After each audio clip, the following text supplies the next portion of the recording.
Let's start with something most people don't think about very often. The small box mounted on the side of your home, your electric meter. For decades, it was simple. A utility worker would come by once a month, read the numbers, and that was it.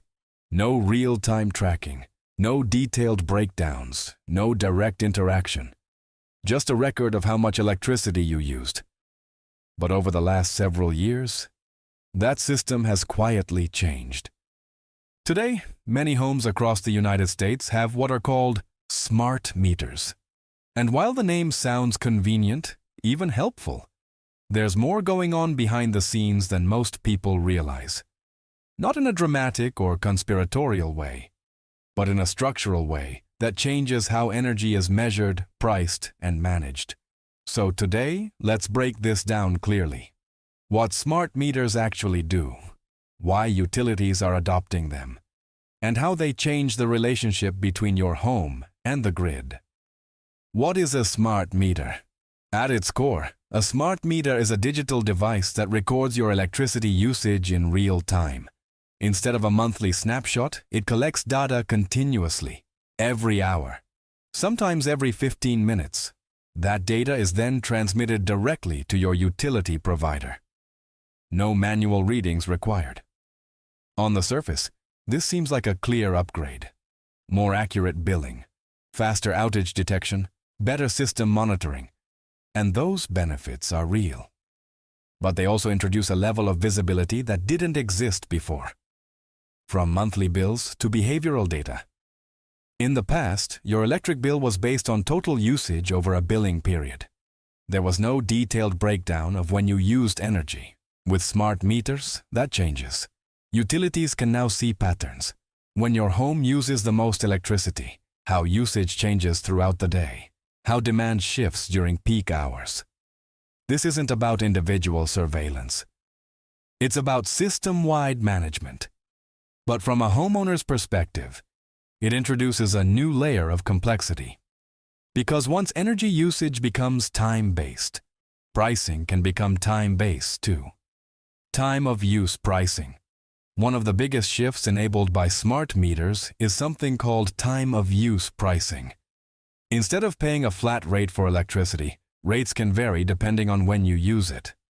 For example, electricity may cost more during peak demand hours, typically late afternoon and evening, and less during off-peak hours, often overnight or early morning. From the utility's perspective, this helps balance the grid. It encourages people to shift usage away from high-demand periods. But from the homeowner's perspective, it changes how energy costs are experienced. Running appliances at the wrong time can increase your bill, even if total usage stays the same, or even decreases. Why bills can rise without more usage? This is where many people get confused.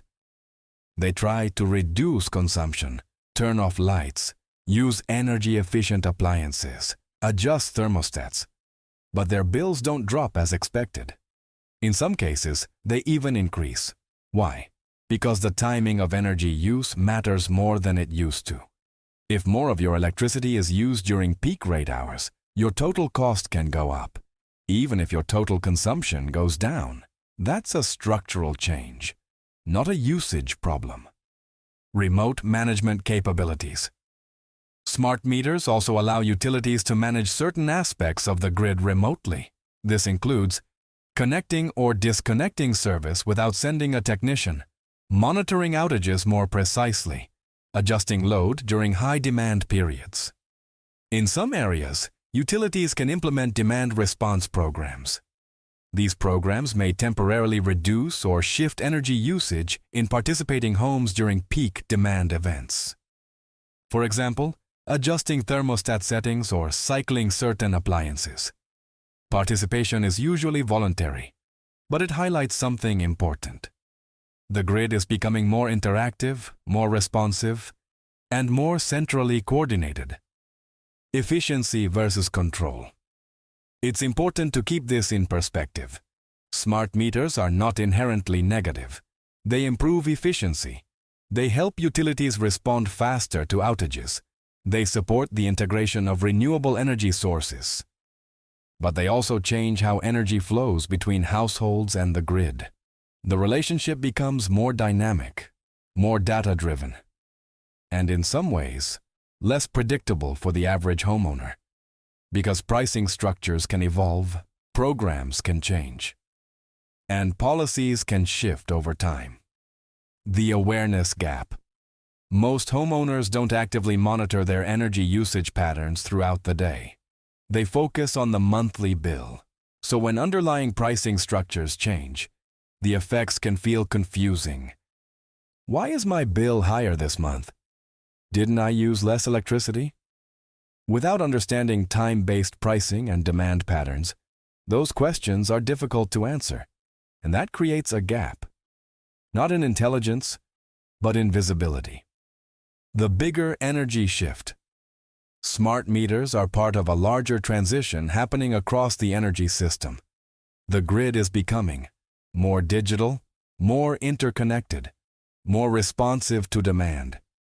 This shift is driven by multiple factors: growing electricity demand, integration of renewable energy, aging infrastructure, population growth.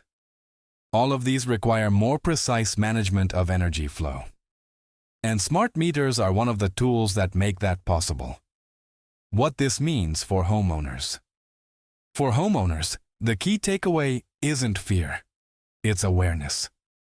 Understanding that energy is no longer just about how much you use, it's also about when and how you use it. And once you understand that, a different question starts to emerge. A more practical question. Instead of asking, how do I lower my electric bill? Many people begin asking, how do I reduce my exposure to changing energy structures? That's a more strategic question. Because it's not just about consumption, it's about dependency. If your household relies entirely on the grid, with all its pricing models, peak hours, and fluctuations, then your costs are tied directly to those systems. But if part of your essential energy needs can operate independently, even partially, that changes the equation. Rethinking energy at home. This doesn't mean going fully off-grid. For most homes, that's unnecessary. But it does mean thinking about energy in layers. Grid power for general use, and some form of independent capability for essential systems. Lighting, refrigeration, communication. When those basics are covered, the pressure created by external systems becomes easier to manage. Not eliminated, but reduced. A quiet shift in thinking. More households are starting to move in this direction, not because of any single technology, but because of a gradual realization. Energy systems are evolving, and understanding those changes leads to better decisions. On this channel, we break these topics down step by step. No exaggeration, no technical overload. Just practical insights into how modern energy systems affect everyday homes. In upcoming videos, we'll explore why electric bills continue rising even with lower usage, what really happens during extended power outages, where common backup solutions fall short, and how households are starting to build more stability into their energy use. If this kind of structured explanation is useful, subscribe to the channel. And if you want to explore practical approaches some households are using to reduce dependency on grid-based systems, especially in a world of smart meters and variable pricing, there's a resource linked in the description. You'll also find it in the first pinned comment. It connects directly to what we discussed today, understanding how energy control is changing, and what you can realistically do about it.